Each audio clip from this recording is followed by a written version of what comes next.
सेवगी पंचायत के पूर्व में रहे उप प्रधान हमारे बड़े भाई शेर सिंह राणा जी और हमारे साथ पूर्व में रहे वार्ड पंच तलोगी से चमन ठाकुर जी और हमारे एसएसबी रिटायर्ड फौजी हमारे बड़े भाई विजय राणा जी, युवा मोर्चा के सदस्य संजय राणा जी, जो मंच का संचालन कर रहे हैं हमारे किसान मोर्चा के महामंत्री प्रवीण राणा जी, और यहाँ पे मेरी मातृशक्ति माताओं, बहनों और युवा साथियों, सबसे पहले तो मैं आप लोगों को सेवगी मेले की हार्दिक बधाई और शुभकामनाएं देता हूँ।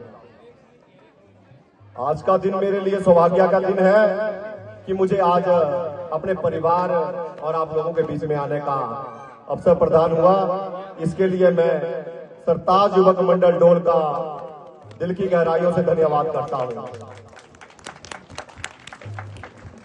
सब इन पहले दादू अब अपना परिचय दे लो कि हमारे छोटे छोटे बच्चे हैं, इन अब 10 आऊं हामी ओके डोला रोण वाला हा डोला नवा से बेयोगी रो है हमारे बुजुर्ग बेयोगी बा थोड़ा बुने और नोटे त्राकड़े रो हसिया से तो लेकिन आश्री से हमारी जो संस्कृति हा देव नीति सा जे भी अच्छे कार्य हो, जब भी हमारी कोई मनोकामना पूरी हो, अगर असर कोई अच्छा काम शुभ काम कहना सा सो असर डोलन शुरू हुआ और मतलब ऐसा कि आश्री जड़ ऐसा विधि डोल है जी, तो हम लोग वहां पे निरंतर मिलते भी रहो। तो मैं ज्यादा समय नहीं लूंगा क्योंकि हमारे काफी युवा साथी और आप लोग मेले का भरपूर लुत्फ उठा रहे हैं, पर मैं थोड़ा सा बात अपने संस्कृति और अपने मेलों के ऊपर रखूंगा। मैं आप लोगों को बताना चाहूंगा कि ये मेले हमारे लिए एक मनोरंजन तक सीमित नहीं है। ये मेले हमारी संस्कृति, हमारे रीति रिवाज और हमारी पहचान को बरकरार रखते हैं और इन मेलों ने ही हमारी संस्कृति को जीवित रखा है। ये मेले वर्ष में हर बार होते हैं, वर्ष में एक बार होता है और हम मिलते जुलते रहते हैं। पर मैं असल में बोलूं, असली मेले वो है जो रोज हमारे दिलों में लगते हैं।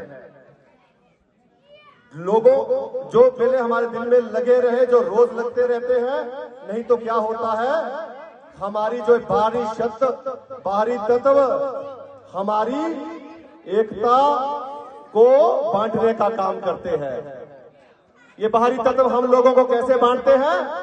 जातिवाद से, क्षेत्रवाद से, और नहीं सही तो पार्टियों के माध्यम से हम लोगों को बांटने का काम करते हैं। इसलिए हम लोगों को एकता और मजबूती से रहना, एक साथ रहना है। और आजकल क्या होता है कि आधुनिक टाइम आ गया, मतलब डिजिटल दुनिया है।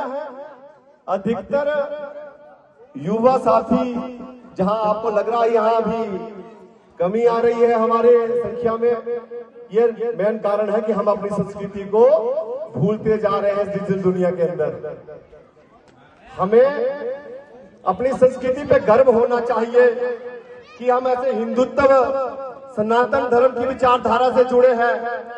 हमें अपनी संस्कृति पे गर्व होना चाहिए और हम सभी लोगों को इस मुट्ठी की तरह एकता में रहना चाहिए। जिस दिन हमारी ये मुट्ठी खुलेगी, ये उंगलियां अकेली पड़ जाएगी, तो निश्चित रूप से हम लोगों का नुकसान होगा और हम लोग कमजोर पड़ जाएंगे। इसलिए मैं आप लोगों से आग्रह करता हूं कि हमें अपनी एकता और इस भाईचारे को बनाए रखना है। इस एकता और भाईचारे को बनाए रखना है। और मैं इस माध्यम से एक और बात बताना चाहता हूं, हम सब एक है, एक थे और एक रहेंगे। और आज के समय में एक तरफ हमारा जो चिंता का विषय है, वो विषय क्या है?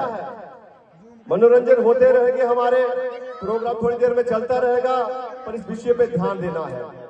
इस विषय को मैं हर जगह उठाता हूं। मैं भी आज 37 साल का हो गया, वो जो विषय बोलना चाहता हूं वो है नशे का विषय। मैं अपनी निजी बात करूंगा, इस विषय को हर जगह उठाता हूं कि मैंने आज तक किसी भी नशे को हाथ तक नहीं लगाया। तो इसलिए मैं अपने युवा साथियों से अपील करना चाहूंगा कि ये जो नशा है, नशा भी हमारे हिमाचल में, हमारे कुल्लू में ऐसा फैल रहा है उस नशे का नाम है चीटे का नशा। मैं इसका विरोध करता हूं। सरकारें भी इसके ऊपर बहुत, सत्ता पक्ष और विपक्ष बहुत जोर दे रही है। ये नशा उस युवा और उस व्यक्ति को तो खत्म कर देता है, लेकिन उसके परिवार को भी प्रभावित करता है। परिवार के साथ साथ ये नशा पूरे समाज और पूरे क्षेत्र को प्रभावित करता है।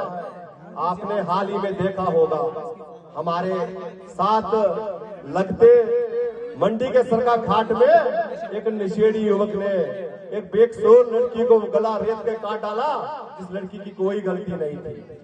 इसलिए मैं समाज से, अपने सभी लोगों से अपील करता हूं कि हम लोगों को मिलजुल कर, युवा साथियों से आग्रह करता हूं कि हमें यह नहीं सोचना कि हमारा बच्चा नहीं है, किसी का बच्चा है, किसी माँ बाप का वो भी बच्चा है। कोई नशे की ओर जा रहा है, उसके लिए हमें जागरूक होना पड़ेगा। हमें सरकार और प्रशासन का साथ देना होगा। और मैं अभिभावकों से एक छोटी, ज्यादा नहीं कहूंगा, छोटी और अपील करना चाहूंगा कि हम सभी माताएं यहाँ बैठी हैं, हम आजकल क्या ठीक है रही कि एक ही दूसरे आगे निकलने नहीं हो रहा कि मुझे ज्यादा कमाना, चलो अच्छी बात है, आगे निकलने की कोशिश होनी चाहिए। उस चक्कर में हम क्या करते हैं, हम दिन भर व्यस्त रहते हैं, काम काम काम, पर हम अपने बच्चों को समय नहीं दे पाते। मैं आप लोगों से अपील करता हूं कि आज का वो समय चला गया। आज के समय में पैसे से ज्यादा अपने बच्चे के ऊपर ध्यान देना बहुत आवश्यक हो गया है। हमें अपने बच्चे के ऊपर जरूर एक ध्यान देना है और उसकी गतिविधियों पे ध्यान देना है कि हमारा बच्चा कहाँ जा रहा है, क्या कर रहा है। क्या छोटे छोटे बच्चे हैं, इन लोगों को भी मैं अपने इसलिए बोल रहा हूँ कि हम समय रहते हुए बच्चे को ऐसी बुरी आदतों से बचा सकते हैं। ये तब संभव हो सकता है जब हम उन्हें समय देंगे, उनकी गतिविधियों पे ध्यान देंगे। इसलिए हमें इस नशे को, अगर हम नशे को मिटाएंगे तो तभी हम लोग स्वस्थ रहेंगे, तभी लोग हम मनोरंजन कर पाएंगे, तभी सभी का परिवार सुखी रहेगा। और दूसरी ओर इन मेलों को हमने जीवित रखना है। सबसे पहले हमें अपनी संस्कृति, अपने रीति रिवाज और अपनी परंपरा को ध्यान में रखते हुए आगे बढ़ना है। आज खुशी की बात है कि ये मेले लुप्त होते जा रहे हैं, संख्या में कमी आ रही है। उसके बावजूद हमारे सरताज युवक मंडल के इन छोटे छोटे नौजवानों ने इतना साहस दिखाया और इतना अच्छा रंगारंग कार्यक्रम पेश किया है। इनके लिए मैं एक बार दिल की गहराइयों से धन्यवाद देता हूँ। दो पंक्तियों से मैं अपना संबोधन समाप्त करूंगा। ना पूछ मेरी मंजिल, ना पूछ मेरी मंजिल, अभी तो सफर का इरादा किया। ना पूछ मेरी मंजिल, अभी तो सफर का इरादा किया। ना हारूंगा हौसला उम्र भर, ना हारूंगा हौसला उम्र भर। मैंने ये वादा किसी और से नहीं, अपने आप से वादा किया। जय हिंद, जय भारत, जय वीर कैला। बहुत बहुत धन्यवाद माननीय मुख्यमंत्री जी। मेरा आपसे निवेदन कि आप दर्शक दीर्घा में अपना स्थान ग्रहण करें।